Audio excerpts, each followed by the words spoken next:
தளபதி விஜய் மேல புகார் எழுந்திருக்குங்க.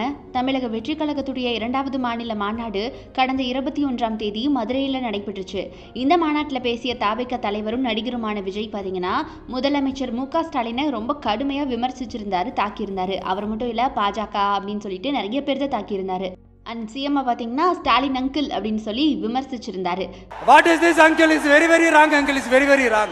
விஜயுடைய பேச்சு ரொம்ப தரம் தாழ்ந்த வகையில் இருக்கிறதாகவும், அதுபோக வரும் தேர்தலில் அவருக்கு தக்க பதிலடி கொடுப்போம் அப்படின்னும் திமுகவினர் பேசிட்டு வராங்க. இந்த நிலையில விஜய்க்கு எதிராக பார்த்தீங்கன்னா காவல் நிலையத்தில் புகார் அளிக்கப்பட்டிருக்கு. என்ன அப்படின்னா, திருத்துறைப்பூண்டி காவல் நிலையத்தில் வழக்கறிஞர் சிவசாகர் அப்படிங்கிற நபர் பார்த்தீங்கன்னா புகார் அளிச்சிருக்காரு.